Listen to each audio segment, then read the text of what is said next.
Happy Creativity and Innovation Day.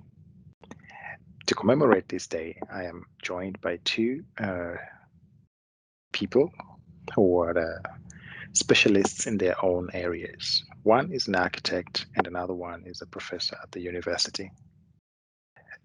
Dr. Marco Ferrusca is going to speak about creativity generation in individuals, whereas Dr. Christoph Goebel will speak about creativity in cities. In this event, we're going to listen to the discussion on how the creativity all in all is generated. So it's important that you can comment if you have some additional ideas or viewpoints that people can learn more, and also feel free to follow us in our YouTube channel so that you can get to follow more of this type and other inspirational videos that we put in.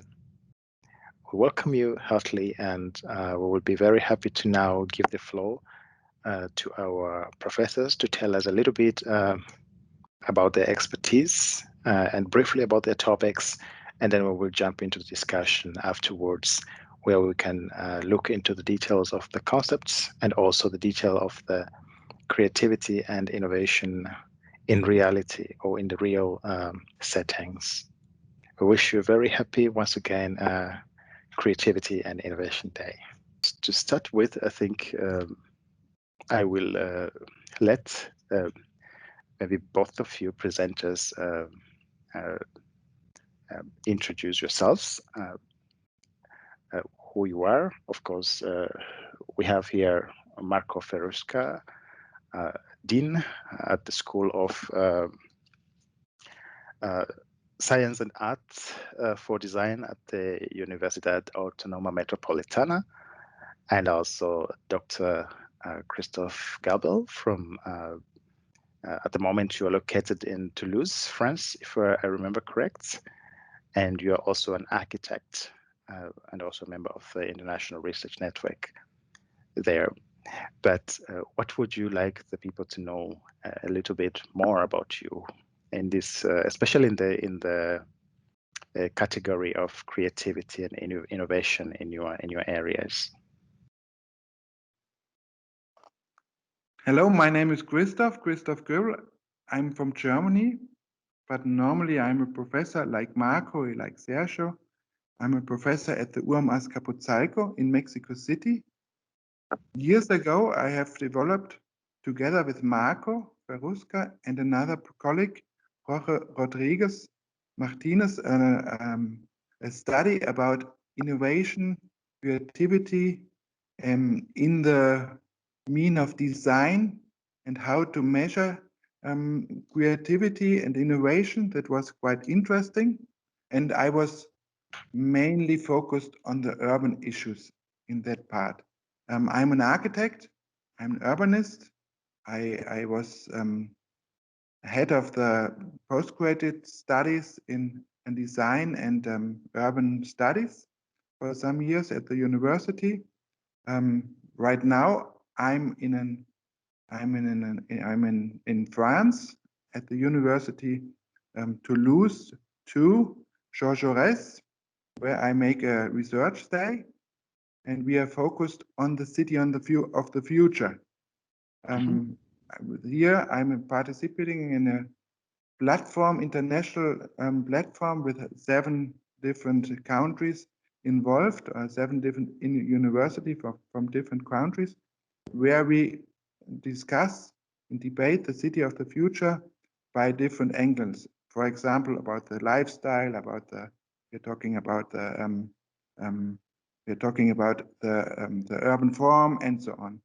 This is quite interesting, and it's really interesting for us, the kind of discussion between the different kind of urban context. And in this class, of course, creativity is one of the topics for the cities of the future as well. Great, thank you. And welcome, Marco, as well. Yes, hello. Thank you, Conrad, for the invitation. I would add to my presentation that I'm an industrial designer. I'm interested in topics like design, innovation, and creativity, and of course ICT. So, as Christoph said, a few years ago, we decided to do a research about uh, if we were able to measure creativity, but not from an individual point of view, but from a regional point of view. Uh, right now, I'm lecturing on creativity, by the way, to architects, graphic designers, and industrial designers, with this idea to understand what does creativity means, how important it is for economic development, for social development, and not only from this psychological point of view. I'm not a psychologist, so I'm not trying to understand it from this perspective. So I'm just trying to have an overview of creativity, but from another uh, point of view, a different perspective, and so on. So that's my interest right now. Thank you. Thanks a lot. And I understand that you have prepared, Dr. Feruska, you have prepared as well a topic for us, and also later Dr. Yes. Christoph, where we can learn more about creativity, how to develop creativity for the individuals, teams, and organizations. Yeah. For you, Dr. Marco, Yeah. and also the creativity in cities for Dr. Gobel. How do you say your name? Gobel? Gobel? Christoph Goebel. Gilbel. I'll try my Goebel. best to remember this. All That's a with German dots. pronunciation. That's right. Yes. So I will give a floor first for Dr. Feruska. So you could Okay. tell us a bit about your topic, and later then we can hear from Dr. Gilbel about your Okay. topic as well. Thank Yes. you. I will share my screen. Yes, I please. have some material that I will use to keep focus on my presentation. That's right. And This we can see this your time, screen. yeah, this time I would like to focus on these topics of levels of creativity, Hmm. uh, because I wonder if we are aware of the existence of these levels of creativity. What I'm trying to say is that we usually think of creativity on something that happens at the personal level, but we don't reflect a lot about the importance of creativity in teams and organizations. So in order to foster innovation, it is important to understand how creativity at the personal level works, but also at the team level and at an organizational creativity. And later on, my good friend Christoph, he would add another layer to this topic of creativity, because then we can talk about creativity at a regional point of view, no? From a regional perspective, from an urban perspective. And so we will review some ideas about the levels of creativity, and then I will add just some ideas about how important it is to measure creativity in teams. Is it possible to do it or not? So let me start. Um, okay, so creativity happens at three different levels from my point of view. The individual one, so it depends on each one, but then it also happens in teams. It depends also on the capacity of the team to work with harmony.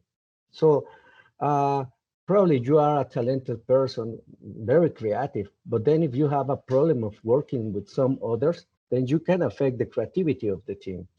So that's why we recognize that we can discuss about creativity at this level, I mean, team level. And in organization, creativity depends also on the capacity of of the firm to give opportunities and leverage teams and individuals to work the best way they can, that they feel inspired, that they feel, I mean, like free to propose, uh, free to do mistakes, and and the organization is expecting that that the people are creative. So, and we have a lot of examples of companies that foster creativity. They have a political within the firm, within an organization to support creativity from employees. So another way to distinguish the focus of creativity could be like from if we decide to think of creative person, we usually consider intellectual levels of ideation, autonomy, expertise, exploratory behavior, and so on. From a product point of view, I'm not talking about artifacts. I'm just talking of instruments to measure creativity. We can also study creativity from this point of view, because then we try to understand how can we measure how can we measure creativity, what kind of instrument exists out there to measure. If the focus is on the process, then we try to describe mechanisms, techniques for creative thinking. Nowadays, you can buy a box of cards that you can apply for pushing a creative process. But also, you can focus on place, and it means that you have to consider the best circumstances in which creativity flourishes. It includes degrees of autonomy, access to resources, and the nature of gatekeepers. So, at the individual level, it is important to ask ourselves, are we creative?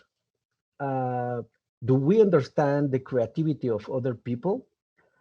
A metaphoric example of creativity, you can see it now in this picture of Tom Hanks, who created a friend, Wilson, to speak with someone because he need to socialize.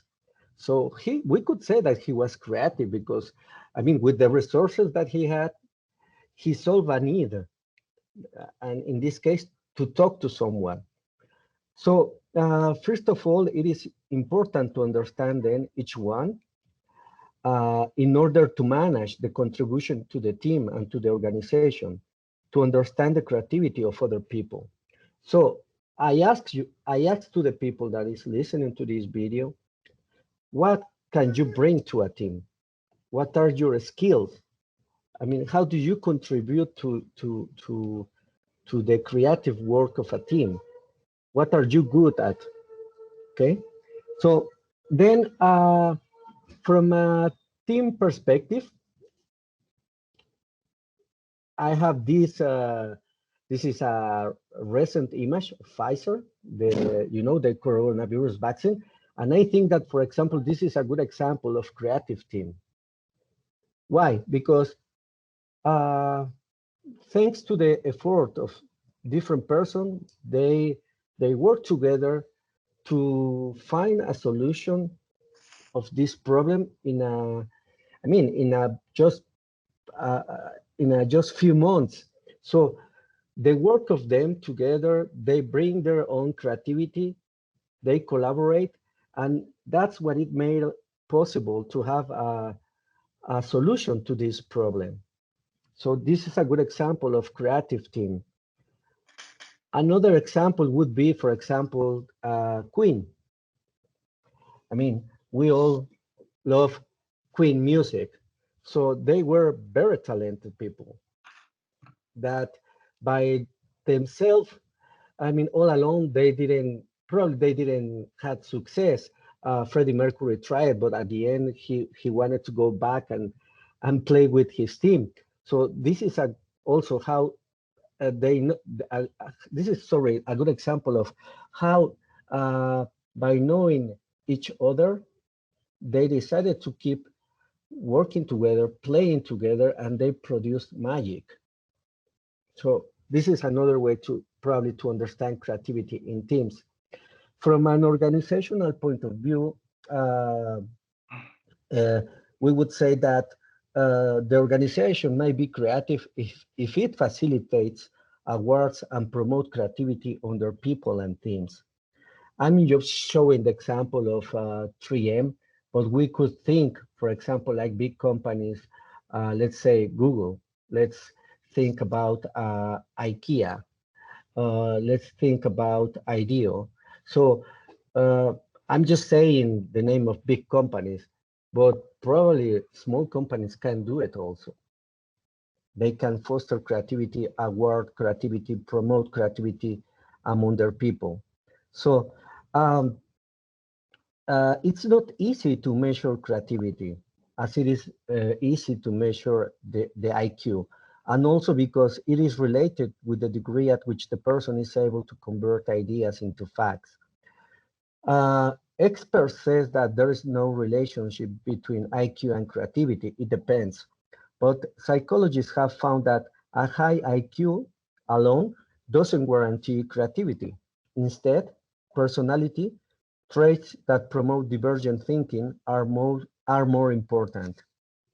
So it is very important to recognize and listen to creative personalities. Divergent thinking is found among people with personalities which have traits such as nonconformity, curiosity, willingness to take risk, and persistence.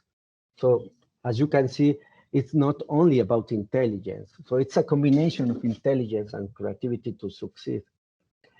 Uh, I have here some examples, probably very local examples, but uh, I would try to explain. The first picture on the top, this is the example of Mexico when they won the soccer team, when they won the gold medal for the soccer.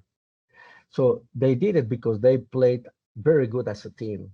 They were very creative as a team. But for example, in the bottom of the slide, you can see the image of a team that is being trying to be champion for the last 20 years, and they have made mistakes. They haven't behaved as a team. And that's why it is important also to understand how creativity in teams is also related to routines that they learn. But if they don't trust each other, then they won't succeed.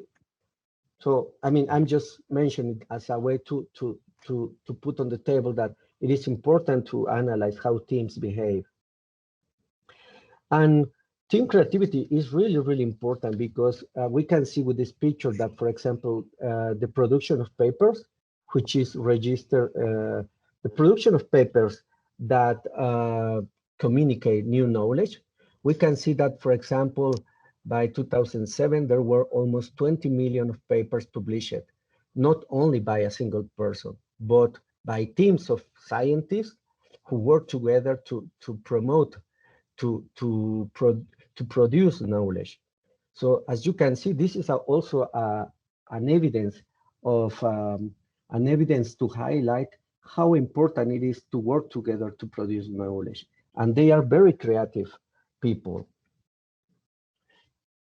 Well, I already mentioned the case of 3M, that they use this philosophy of design driving creativity. You just need to take a look at the website of 3M and you will see that they work with communities of designers, with universities.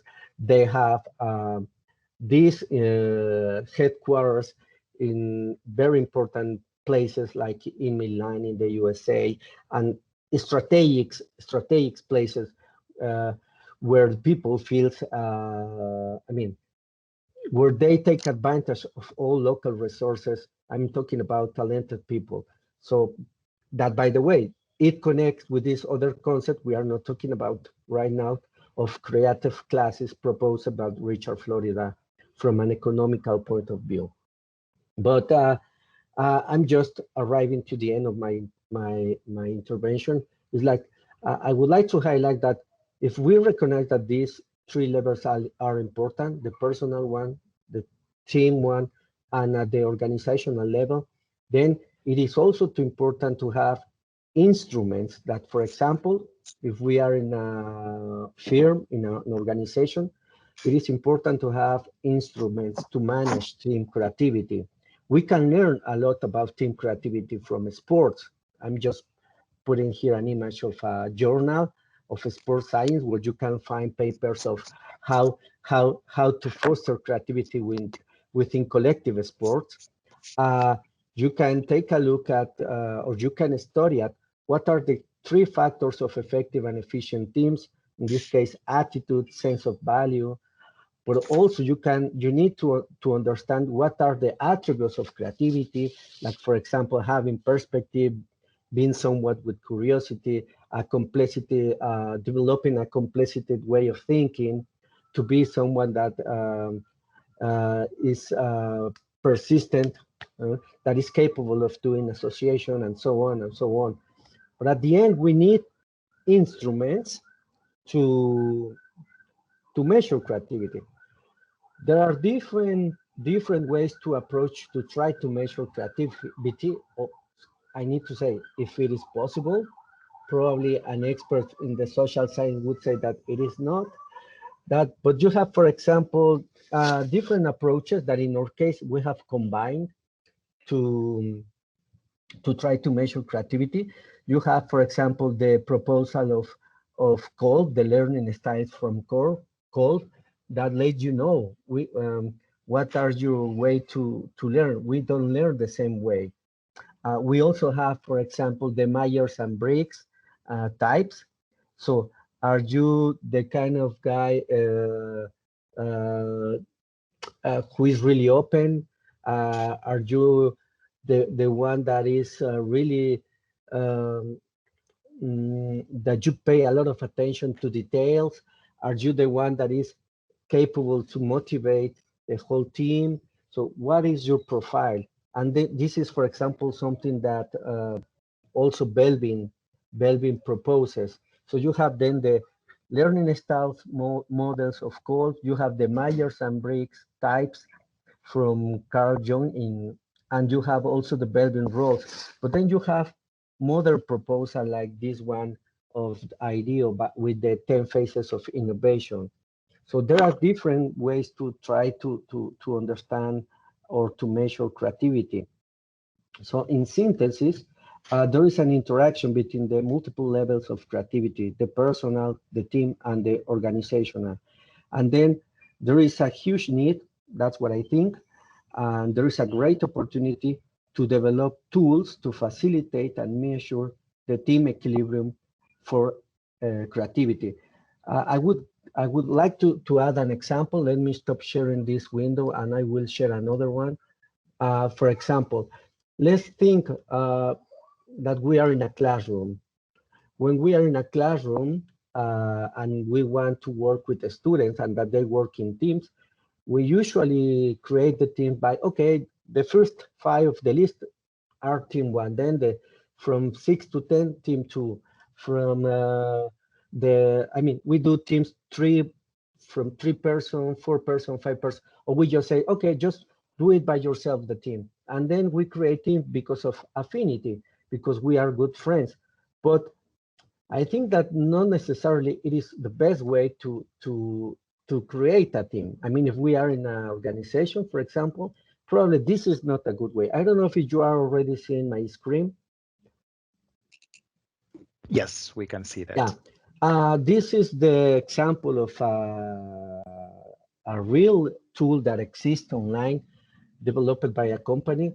I'm happy to say that I contribute somehow to the development of this tool. There is a paper about it, and the paper is the basis of this team. I'm showing you, for example, you can find it on the web. It's called Team Equilibrium.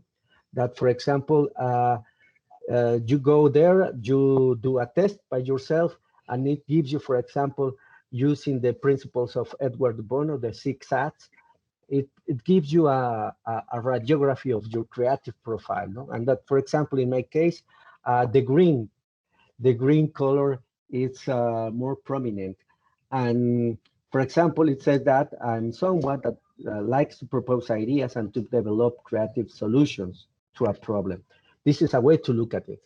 Another way to look at this is the radar. So as you can see, these are the 6 attributes of the 6 hats of Edward de Bono: the green, the white, the yellow, and with its explanation. But for example, The green one is the attribute that I have more control, if I could say that. But for example, my levels of black is not good enough. The blue is not good enough, because it's impossible that we have the 100% in all of these cases. I don't know someone who has this this result, but the most important thing that I want to say is that just take a look at this tool. For example, I'm in this team. I have the list of teams where I have been participated, and for example, this is one of them, SIAD Creative. I don't know if it is clear the image, but for example, you have different levels of grade. But for example, this one, the darkest one, this is the addition of the different profiles of the people participating in this team. So it gives you like a radiography of where the people is. This is the big picture of the team and how I am behaving. Let me show you another team. This is another one. As you can see, this is a different way. This team has a different behavior, as you can see. Or this one has a different one. Or this one has a different one.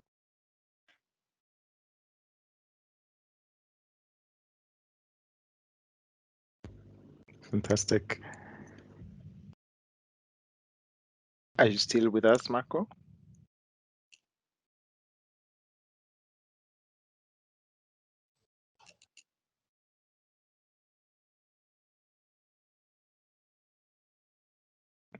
Hello, Marco. Can you hear us? I sensed a little bit of kind of a network cut. Hello. Yes. Conrad, can you hear me? Now we can hear, yes. Okay, I'm just arriving to the end. So what I'm trying to say is that, as you can see, it's like a tool. We could say that it's for fun but it makes you to take a pause to reflect on. Okay, we are doing a team. What are the profile of each member of the team, and we need to balance the creativity in this team. We need someone who knows how to take decisions, but we need someone who pay attention to detail, and we need someone who probably it's very who has the ability to develop ideas, and we need someone to find resources to produce the idea. So this is something important to reflect about it, and that's why creativity needs to be discussed at the team level. For schools, for firms, for any kind of organization that wants to foster creativity through teams. Thank you. Right. Thanks very much, Marco, for your presentation and highlights. I think very eye-opening and also informative in a sense that one could always resonate with when they are working in an organization or a team, or if they have an idea to present in a team. I was just wondering about one detail when you said it's very important to have a team when you are a creative individual or in order to realize your creativity. But we know that sometimes creative people are considered as the problematic ones because they usually think very much out of the box. And how could they approach the team to get them be accepted somehow into the operative environment with their ideas, as based on your experience? Yeah, no, I would like to probably to correct that. I wouldn't like to use this focus of we have creative people and then we have the other one. We are all creative people. Picasso, it would be unfair to say that Picasso was only a creative person, or that Frida Kahlo or Miro. Yes, they were very creative people, but they were as creative as Madame Curie, as Thomas Alva Edison, as we are. So this is something we need to break, because we and this is in the literature. I mean, we try to use these levels of, oh, to be creative, you need to be in the artistic field, and it's not true. Everyone is creative. It doesn't matter if you are in the social science field or if you are an engineer or a lawyer. For example, a lawyer needs to be creative to develop a strategy, to discuss a topic, to defend a topic. So that's why I mean, that's what I try to break with my students, to say, okay, we are really creative, and we also need a strategy. Even Picasso, Thomas Alva Edison, they had a strategy to be creative. Yes, what you are saying is true. Is like there are people who has probably who finds more difficult to interact with others, but we cannot expect that everyone will do it. We cannot expect that. However, if you are aware of your own skills, probably you will know how to succeed. I'm thinking about, probably, yes, you have an engineer that is very creative with numbers. It's very good. And he goes to an interview for having a job. He got the job probably, but probably he got fired 1 or 2 months later. Why? Because he didn't know how to approach to the team. So that's why I'm trying to say this. To be creative is not only about drawing. It's also about, like, how do I approach to the people? When it's a combination of intelligence and creativity.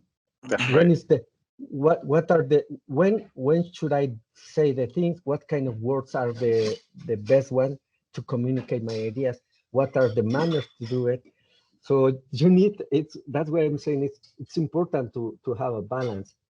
And as I said at the beginning of my talking, it's like, do we really know? Sorry, I have this note. Do we really know what can we bring to a team? I mean, what are our skills? Let's put it this way. If, for example, in my case, if you ask me to do a detailed work, I'm not the good person for that. I'm not good at that. So I would recommend someone else to do it.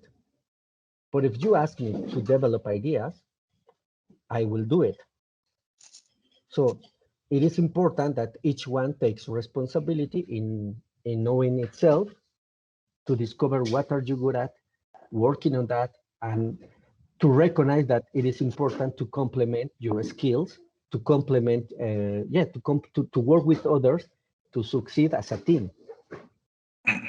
That's And is fantastic. and the organizations also. It is important.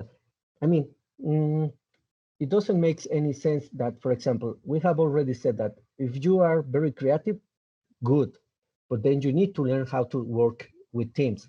Great, but what is the? I mean, but it's not a good thing that, for example, you have a very creative team if the company doesn't support you, if they don't expect you to create things, if you have a good ideas and they don't listen to you, if they don't reward your ideas.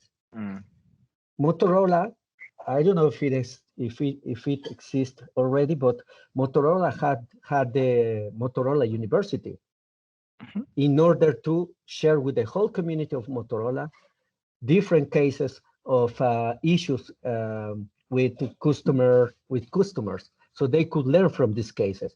And a recent example of a company that is doing this kind of thing is, for example, Pixar's University.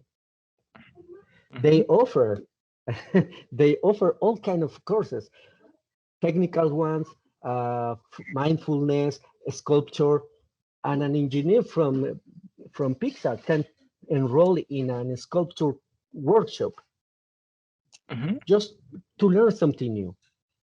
I mean, there is a lot of literature about Pixar that I really recommend, that let you know that how important it is creativity in organization, and that it is important to support teams. because I said if you are not happy, I mean, if your ideas are not really, they don't represent any value for the company, then you just leave the company. Mm. So it's So important to know kind of your position in relations to the group that you're working with, or the company or team that you're working with. exactly. Yes. Thanks a lot. This was very, very good. And I think pretty similar kind of questions will go to the creativity in cities and urban development. But of course, Yeah. Dr. Gübel will open us up a little bit. What is this all about? And after that, we can also ask further questions. So welcome, Christoph. Okay. So I would like to present a lecture with what I have given some years ago in a seminar what we do about international urbanism at our university in Mexico City, the UAM Azcapotzalco. And the topic of this seminar was creativity in the cities, or creative cities, what is a really open subject, really discussed right now in many forums and many academic events. And I think I wanted to try to show how creative quarters or neighborhoods and open spaces might be impulses for an urban development. Can you just go on, please? This is just the introduction. I would talk about creative cities. I would talk about open spaces. Will talk about creative neighborhoods, and I would like to show some examples in Hamburg, but also in other cities. Because I'm from Germany, I would like to show some German examples how open space and creative quarters manage to give impulses to urban development. Just go on, please. So as Marco told, we have already made a research work about creativity and innovation and design.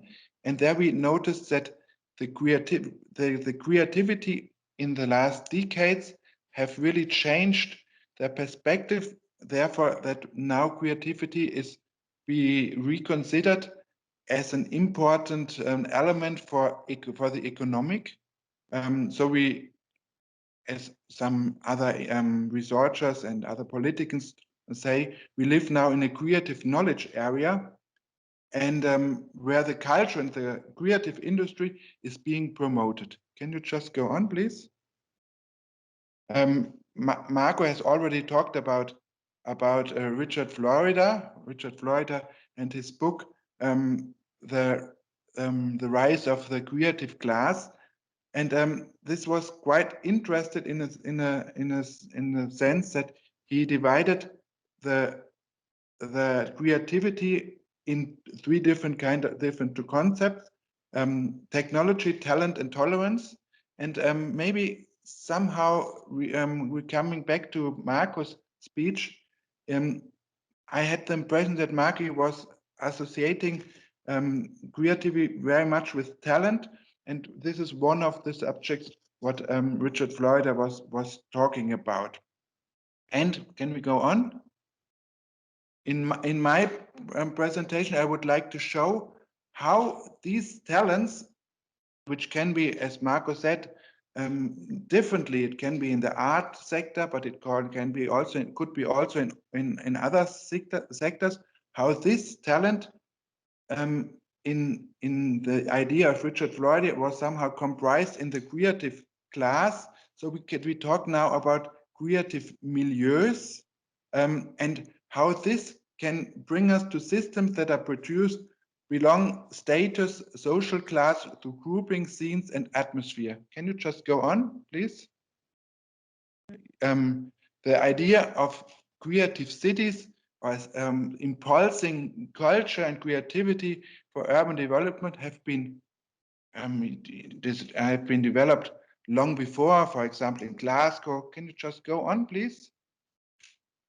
or in London, in the South Bank, where they tried to recover an abandoned, a more or less abandoned industrial area in the center of London by impulsing culture and especially art to re-improve this area, what is now one of the most important or most dynamic areas in London, South Bank. Can we just go on, please?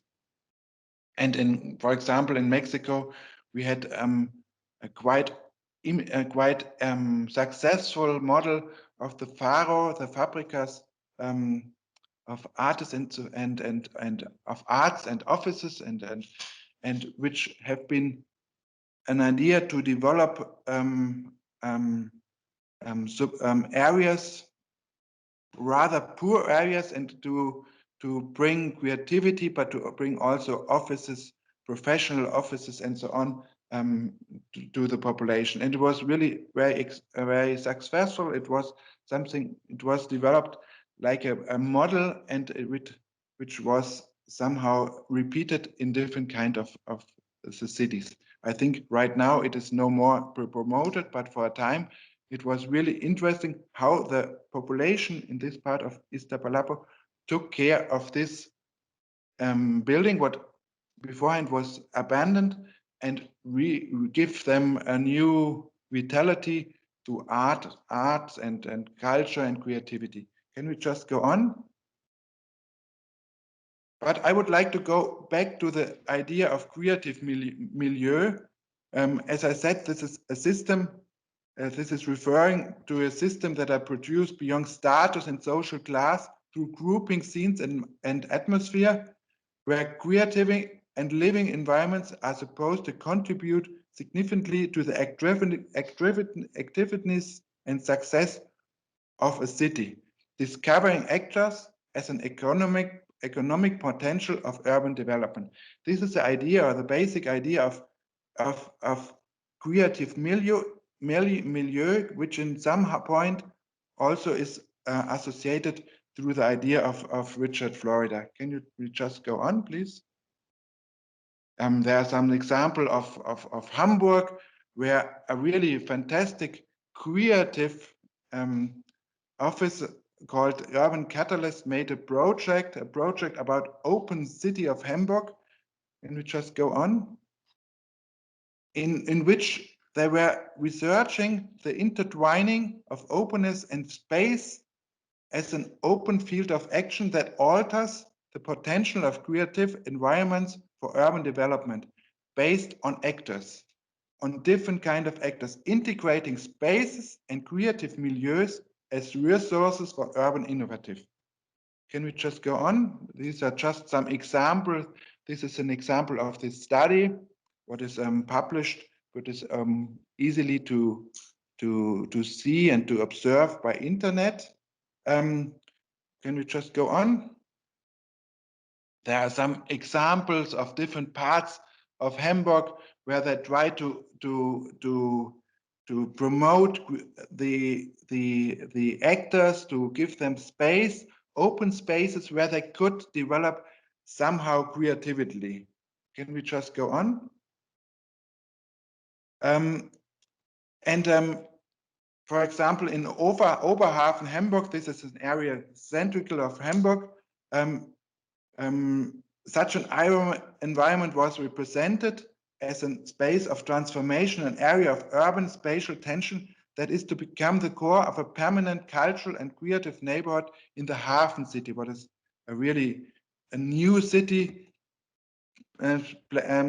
piece, somehow redeveloped in the last decades, reusing the existing industrial buildings in the area. And this is a really important manner. Here we see some potentials, we see some actions, how to promote, how to stimulate the actors to develop themselves, and how to give them somehow spaces. In Munich, can we just go on, please? These are still examples from Hamburg. Can we just go on? These are examples of the Hafen city. Here we see the master plan of Hafen city, and we see this area of the Overhafen where they try to impulse a different kind of project based on creativity and arts. Can we just go on? And another project, for example, was the Creative Quartier, or the Creative Neighborhood, Creative Quarter in Munich. Munich, for example, is well known as a city of art, but in order to reformulate itself as a creative city, Munich is developing a neighborhood that should offer spaces for the independent contemporary art scenes to actors from the creative industries for development, production, and presentation. Can we just go on?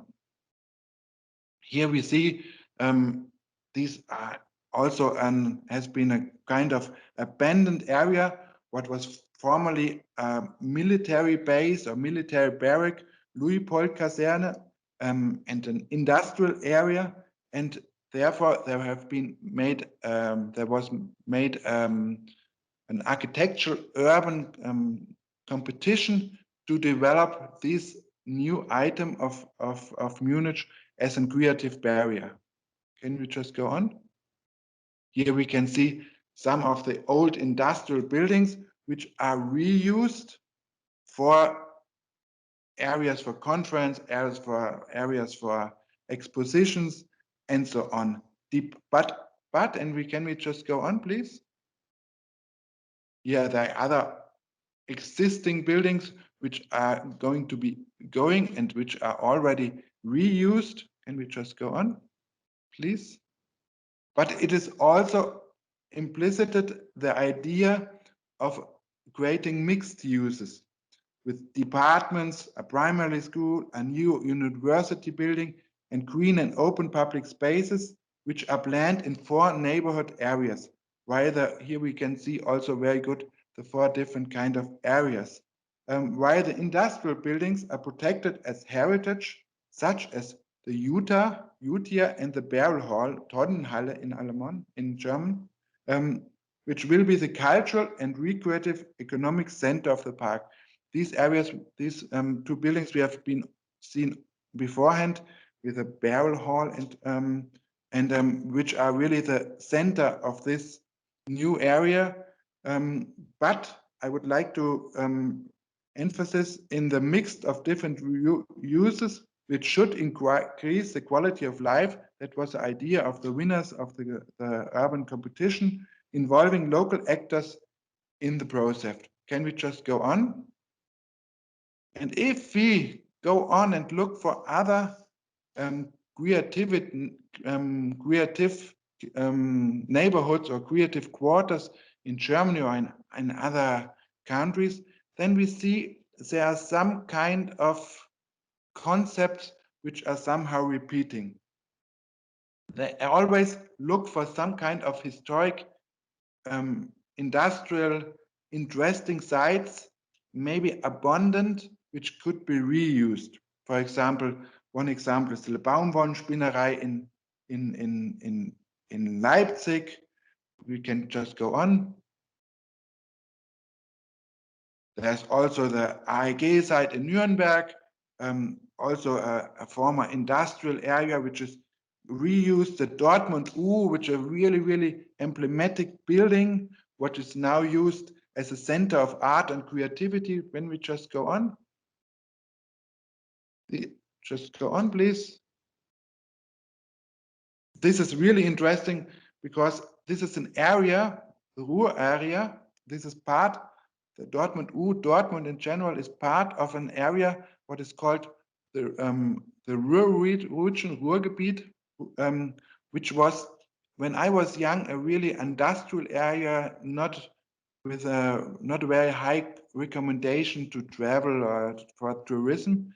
But in the 90s, 80s, 90s, they started also to rethink, because the industry hasn't been used or hasn't been necessary anymore. So the area has to redeveloped.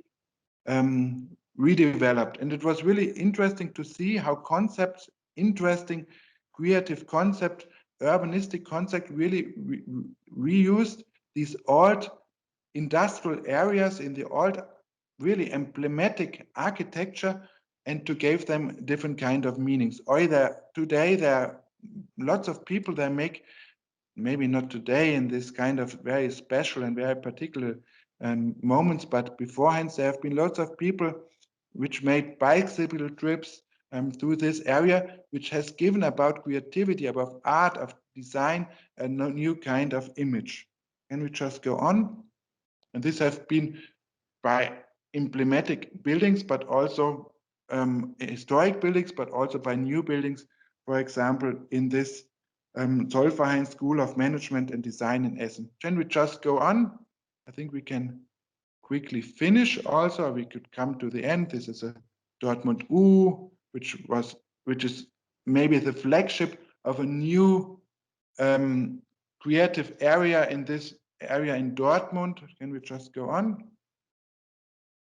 Very emblematic, important, um, very majestic building in itself. Of course, very attractive. Can we just go on? Emblematic also the U for the brewery, the forehand brewery, what was using this building. Union Brauerei, can we just go on? And the new building of Sana architects, Japanese architects, very important ones, who somehow helped to recover this area. Can we go on, please?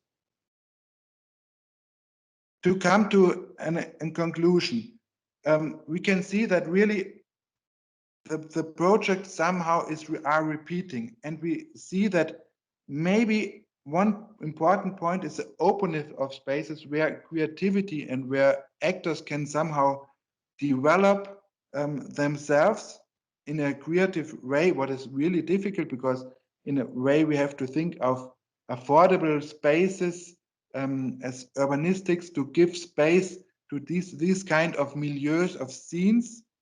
But it seems that also the architectural quality and perceptible consciousness are particularly important to the success of creative neighborhoods. In this way, the attractiveness of a city will be measured in the future by its creative milieus. That's one proposal, that maybe the creative milieus will be really important for the dimension of the culture and the also economic importance of a city, which should provide significant impulses for its future viability by offering urban planning the opportunity to test new strategies and concepts.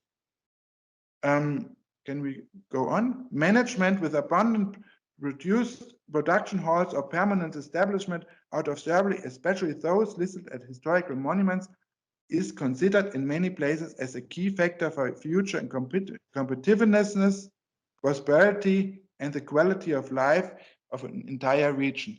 As a contraponent, I just showed the picture of the Guggenheim Museum in Bilbao. So I just would like to end with an open question. Are the creative milieus maybe a manner to involve or to impulse the urban development towards a city more creative?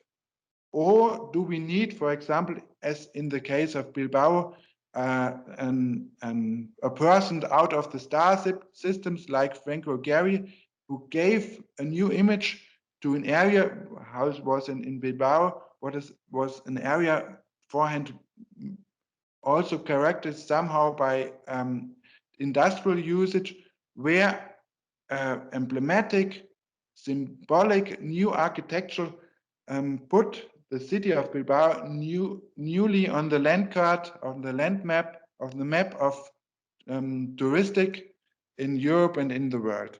So there are maybe two, but there are of course lots of other proposals how we could give impulses to the creativity in the cities, what was the main object of my topic. Thank you very much. Thanks very much, Christoph. And I think this was very important question that you have put at the end. whether what is the most important between the creative milieu or so. But the thing in which I was wondering also in the examples you've given, you have looked at the kind of rebuild or renovating older sites to the creative environment. So what do you think as an architect could the societies or the cities also be built in a way that they are creative from the kind of a really ground level building, like newly built areas? Or do we only have to look at those places that are abandoned or left without being utilized? Of course, we don't have to do not only look on the abandoned areas. This has been maybe or is a kind of opportunity. Mm-hmm. I showed some areas of the harbor area in Hamburg, for example. I showed Mm-hmm. some industrial areas in Hamburg, and I showed areas in Dortmund and Nuremberg and Essen and so on, Mm-hmm. where there have been buildings which have been abandoned and but with a high attractiveness. And Mm-hmm. I think it's maybe it's part of the creativity. Maybe this is something to discuss by the architect and urbanist Yeah. to recover these areas. Maybe maybe in the first step, kind of provisionally. This is also not very expensive, so it could come another development in a second step. So it's Mm-hmm. something like urban tactic, maybe also to Right. stimulate this kind of area. But therefore, as I showed, there have been also many cities and regions also Mm-hmm. to took back this concept to develop their cities, to give their cities another meaning. And Mm-hmm. I think also the question what Marco gave about what is creativity and who is creative? Are we all creative? And is it right to give these creative milieus based maybe on the idea of Richard Florida of the talent a separate on an own space and the others are others maybe not? Mm-hmm. This is a very different question also in a democratic way. That's right. Um, in a democratic way. I really confirm with Marco in the topic that I think everybody has got some talent, but That's right. we don't have the same creativities and we don't have the same creativity in everything. But I think the sum of everybody of talents is equal. Maybe some has got more social talents. I'm not sure if you have to mix talent always with creativity, but this is maybe another question. And other have got Mm-hmm. maybe more mathematics talents or creativity, and other maybe more creativity in subjects like art and architecture and design and so on.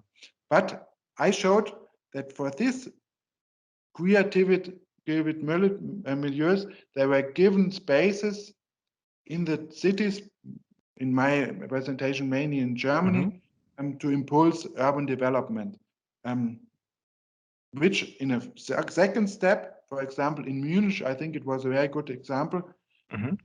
was also used as a catalyst for the development of other uses. So I was talking about a mixed use of with departments, with housings, with schools, a new university, and other green and open spaces. So it could be also used as a catalyst, That's as an right.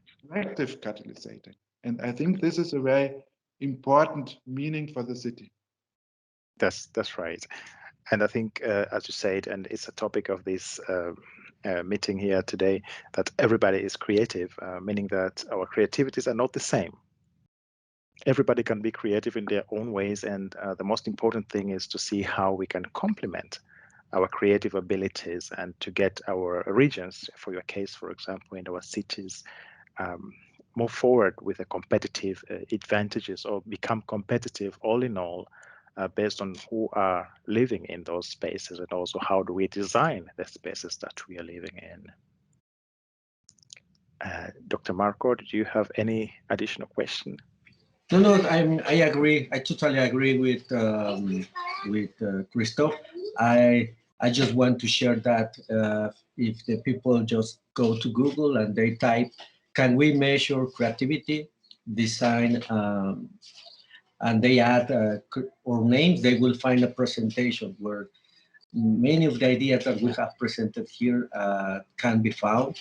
And there are a lot, for example, talking about urban studies, there are a lot of examples of cities who can be a good case study, and that they open you the eyes, your eyes, they open your eyes because they take this traditional way of understanding creativity, as I said, as something that happens in your brain as a magic thing, but then it moves to a macro level, no? Like how important it is to be creative in a region to be competitive. And Europe did it and has been doing it. That's why, for example, in 2009, Europe declared the year of creativity. I don't know if they have still do it later on, but you can find a publication about this experience of declaring the year of creativity in Europe for 2009 and all the things that they did for fostering uh, social inclusion, developing cities, developing economies, how to strengthen companies in Europe. So as you can see, the concept of creativity is depending on the lens that you are using to understand it, it can contribute to foster innovation. And at the end, that's the kind, we want creativity that fosters innovation, that creates value. Because otherwise you can be creative, but it doesn't generate any value. That's right, and that's very just, important. Yeah, and it solves your problem immediately, but we should try to scale your creativity so that it generates value. Like, for example, having better places to live, having better companies, being more competitive, knowing how to work with others, knowing how to take risk, knowing how to manage. That's what I wanted to add. Thank you. That's right. Thanks a lot. Did I understand that Sergio is also a doctor, professor? Well, I'm also a professor in the university, in the same university. You are? Okay. So I think after these presentations, now we can have maybe about 20 minutes of open discussion, and feel free to contribute as well, because I think it's nice to have the overall ideas, as this is the open discussion anyway, so we don't have to close the doors when we have professors and doctors around. So yes, what do you think about the session so far, and what type of questions came to your mind, or kind of things that came to your mind when listening to the presentation?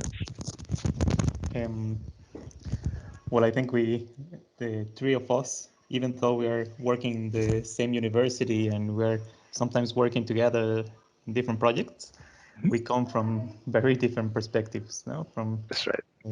Very different points of view. And I really like this recent book that talks about the design for the pluriverse, that is celebrating the different points of view within one subject, or in order to tackle one problem. And I think universities should be like that, no? Should be pluriversities, no? Places with right. many different views that celebrates this diversity of perspectives. I have my ideas about creativity and how to foster creativity. Yes. But I don't think that is fighting with the ideas that were presented in this talk today. I think they are complementary. That's right. And and I celebrate the possibility to always learn about the different approaches that other professors have. That's right. So that's more or less about it, no? I Right. think it was very clear, the presentation. It was very clear the way that it was presented. Mhm. And it's coming from an architect, from the way that Marco has been putting it also in his classes, no? Like trying to find methodologies of how to be creative. And I Yes. also would underline the idea of the well-being of the people. No, that is important to cultivate the well-being of the person that is going to be creative. We need that peace of mind, and we need that mindfulness, to try to tackle those problems whenever they appear to us. No? Sometimes the bigger problems appears when we are not ready for them. So we That's need to be right. creative in very difficult moments. Mhm. So my addition will be just that, no, that we also need to include in our education, in the way that we share with the students, That's that right. idea of the well-being, no, of like Mhm. the importance of personal well-being. Exactly. And I think that's also very important from the architectural point of view nowadays in the 21st century. I know, for example, here in Finland, they try their best to make this kind of creative new environments for people to live. But the well-being of a person, the creative person, and also the people around this creative person is really, really important, because I know that sometimes not everybody will understand the creativity or the ideas of this creative person, and that could create some clash somehow. And for that, it's important for the ones who are not as creative as the others, or then the ones who don't have shared similarities, then to sort of be prepared, or sort of coached to understand that, yeah, people are, you have your ideas and other people have their ideas, but once we complement our ideas in a certain way, then we are able to develop the creative solutions and the competitiveness of the regions, for example. And I think Yeah, that's very, very important. I would like to add something uh, about what Sergio just mentioned and that you That's just right. mentioned. And the word emotions came to my mind immediately. There's also this that's why I try to, I mean, that's why I use the idea of we need to balance creativity. I mean, there should be a balance. If you don't have a good health, it doesn't matter if you're a talented person, you won't be able to develop that talent. But you need also to manage emotions. Okay, you're very good at drawing, at prototyping, at I don't know, at presenting. You do excellent speech, but if you have an emotional, I mean, if you don't know how to manage emotions, your own emotion or the team emotions, then you can just, I mean, you can have a problem. So that's why we need to have this integral point of view of creativity. There are a lot of elements. That's why I said the first one is individual. The individual one is that to know yourself the best as you can. What are you good at? This is important. Mindfulness. Yeah, that's true. It's really important. It's really important. But if you have solved that, then it will be better to participate in a team. You will be prepared. And Definitely. and and then of course organizations need to have this idea of this probably as Sergio said, this they should provide holistic experience to foster creativity in a company. Mhm. And that's what I say, like for example, companies like Pixar, they offer you a workshop like probably how to do animation, but at the same time they offer you a yoga class. So That's right. in how many companies that you know they offer you a yoga class? Sorry, I don't know one. At least no, it doesn't come to my mind one right now. Mhm.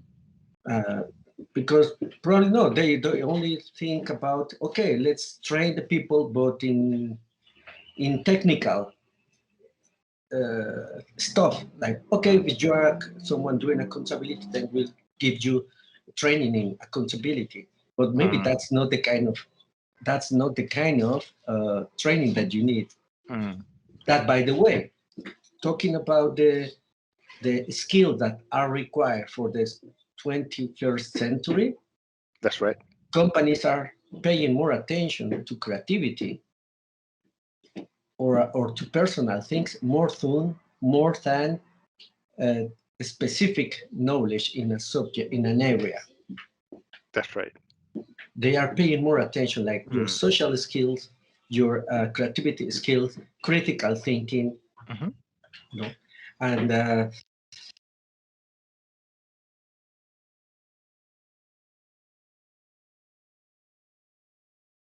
Yes, I think we have lost Marco for a little. Dr. Christoph, you had something to say, I believe. Yes, I think the idea of creativity is really, really difficult, but sometimes I think also we don't talk really of the same thing. What is creativity? This is really a really, really difficult question. Is it talent? On what it is based? On innovative solutions? This is a very good question, and Marco was talking a lot about management of creativity. Is it management of talents or management of creativity?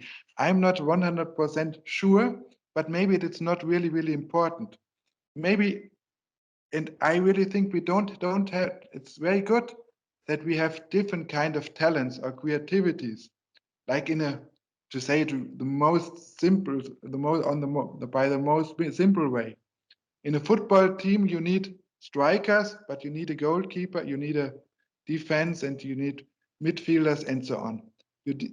And really, a good management has taken into account the different kind of positions and the different kind of talents. But I think also that the left-hand defender is same as creative than the striker. Maybe he's not as celebrated because he doesn't make so many goals, but I think he has the same importance and the same kind of creativity in his positions, maybe. And this is very important. The other thing is, of course, urban policies, and what I presented also, has to have always as a main object the quality of life of their inhabitants. This is maybe the main issue of any kind of urban policy, which should be the main issue, the main topic. How to deal it? It's a question. I presented a kind of strategy how to use the creative milieus, but I'm very, very conscious that is maybe also a different kind of a difficult kind of approach, but maybe is kind of giving favor a different kind of sectors of the populations and of others not. Maybe I liked more my last argument. This could be used as a catalyst, which maybe benefits also sectors of the population as well. But of course, I really would like to subline that urban policy also always has to be focused on the quality of life of the population. Yeah, thanks a lot. And that's very true that talent and creativity could have a thin line of difference. And especially when you think about the creative thinking, for example, because it's intangible, the same as it is for talent. And from the architecture point of view, I believe when you create, you really create tangible things. And I think I can understand when Dr. Marco is presenting the creative thinking, and talented people can have creative thinking. But as we all said, that everybody has it in a different way. And it is that difference that make us support our areas that we are living in, our regions. And you also said for the fact that quality of life as the most important element. This was my next question as to what will the decision makers have to consider or when they want to create creative communities. So of course, the quality of life, and of course, you have presented the creative areas, examples here, creative milieus, but and Dr. Sergio has commented about the mix of the different type of people in the areas. But when you look at your during your work experiences until now, what would you think that the decision makers have to consider in order to boost the community creativity, all in all, be it in the creative thinking, be it in the architectural world or urban development? If you can have a line, each one of you, based on your personal experiences, what type of things do they have to think about before they can, let's say, approve for a creative community, or then if they want to boost their country or society to be more creative, what are the things? But I would say like they should probably they already do it. Some of them at least. Mhm. Is they should develop policies to offer education, to offer culture, to I mean to promote, for example, artistic activities, and so everyone should be everyone should have access, for example, to culture. Mhm. Because it's I mean it's just an example. This culture is an inspirational element, That's right. and probably if you're an engineer, yes, probably you like music. So and music inspires you, and so what I'm trying to say is that all kind of policies that offer or that contribute to have people more trained, more prepared, more happy, more it will be welcome always. And that's I mean you made me think about this indicator of the happiness index. I don't want to go deep, but sometimes it's like it's not I think it's not really objective sometimes, because if someone knows only one reality, and for example, and they have never lived the place where they live, probably they think they are happy. But when you are being, for example, abroad, or you study different realities, you can say, okay, probably they have a they don't have the best understanding of what happiness means. How do you measure happiness, for example? Uh, do you measure happiness by saying, okay, everything is about 15 minutes from my place, and then I don't waste 1 hour of my time driving to go to work? Yeah, if happiness says that, then yes, you have a very good urban planning. So citizens, they don't waste too much time to enjoy a park, to go in for a spectacle, to to do a sport, because everything is very close. But probably someone that has to drive an hour, 45 minutes, they can say, okay, I'm happy. I don't know. It's like, well, I know it's really, it's subject to discussion, the connection between happiness and probably and creativity. But I mean, my answer to your question, what policymakers can do is, like I said, foster creativity through different kind of actions. That's what I say. That's right. Dr. Sergio, you have your hands. Thank you. Well, I agree with that. And I would also add to increase participation, radical participation within the communities. Sometimes we are very hierarchical, and we think that the leaders should be the ones who are creative.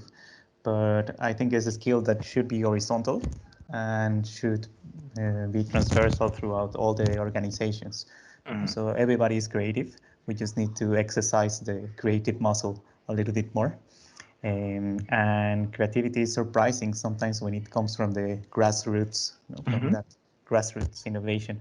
Yeah. So if I were to increase the creativity index of my community, I would enable more tools for radical collaboration and the participation of everybody within that organization.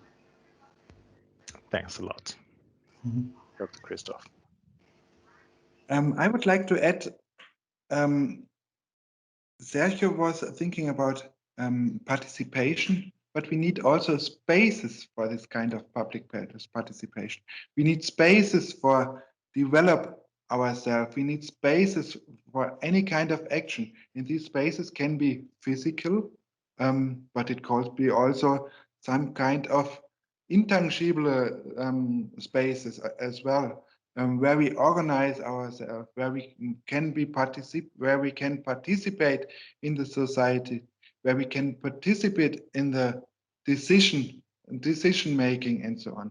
I think this is really important to give people spaces to develop themselves, and this maybe was one kind of issues of my presentation, where the cities try to give spaces to develop creativities in a very special manner. And but I'm very sure that spaces can have different kind of characters, but we all need spaces where we can develop ourselves, and spaces which are not too predetermined. So I was talking about open spaces, spaces where you can act freely, mainly freely, where you can really develop your creativity. This, I think, is really, really important in a way how to foster creativity. The other point was Marco said is an aspect what I really a little bit doubt about the happiness, because we very often in urbanistic seminars and events they talk about, oh, we have to make happy cities. And I think we architects and urbanists, we can't really make happy inhabitants. This is, for me, this is too much. We can maybe help to create certain circumstances where people can develop themselves in the most free possible way, maybe. But if they're happy or not, it has to deal with maybe with their personal relations, with maybe some tragic events which happened recently, and so many other things which we can't really change, or where we can't which we can't manipulate somehow. Even the weather maybe has an aspect of, or an impact of our happiness. If it's raining 5 days in a row, maybe it really makes you a little bit more depressive than in other places.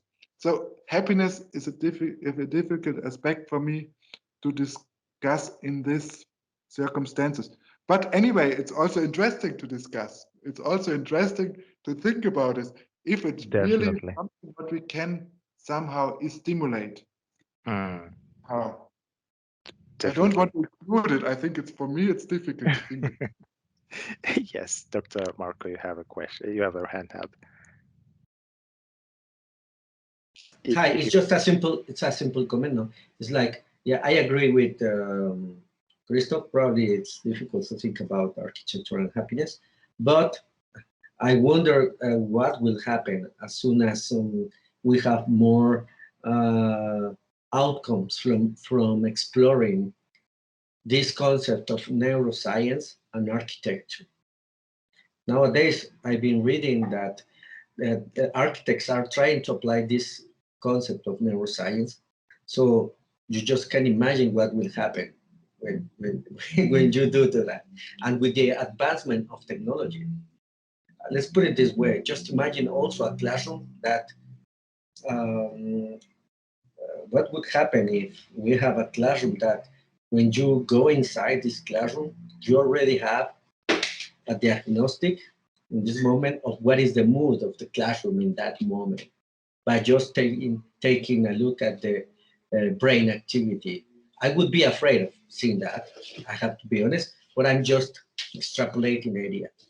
Because sometimes it is important. What I do every time I start a class, at least the creativity class, is like, or the first day of a class, it doesn't matter the subject, I try to activate the brain. The first day of the class, the first minute, the first hour. As you know, to break the ice, this is really important. And then to learn on this condition is better. Yeah, then, thank you. Yes, thanks a lot. All these are very insightful. And as you can imagine, if we have to discuss here, if I have to open all the discussions, we are going to live tomorrow, even maybe after tomorrow here. But the topics are so many, and the question of happiness is also in my discussion list. All of the people I have spoken with, being an entrepreneur or innovator of some product, this question came in, that you have to be happy. But then what is happiness? So this That definition, that would be for the next episode of the it next should be topic. for the next It's episode, difficult. definitely. And also maybe I could put in also some of the older people into this discussion, the ones who have been here, and they can share. As I can see, our time is rushing to the promised end. I must thank all of you for being here, Dr. Sergio, for participating as well. Your ideas are really appreciated here. And I hope we can have a chat also in the future, because this is the first time I have the university people together. And I'm now wondering, I've been wondering here with all the notes I'm taking, like, how can I get this material to the universities? Because usually the universities trust when the professor speaks. and you are all here, and I think it was a very eye-opening episode altogether. It's as I say to everybody, these are things that we know, but when you are told, you really grasp them even more into the sense. And for that reason, I had to select this Everybody is Creative for the World Creativity episode, just that we can have the academia point of view as well. And I hope that in the future there can be more of these discussions. But I must thank you really, really very much for this one. I would Thank like to you, thank you Professor. as well. It was really a pleasure to participate. The discussion really was kind of emotional also for me, because there are some subjects we could really go on discussing. I really think this is really nice for me to be some kind of stimulated to go on discussing, but also to go on studying. You have a daytime there. Thank you very much for the invitation, Conrad. Thank you. Thanks a lot. It was a pleasure. Yes, and I wish you a very good rest of the day.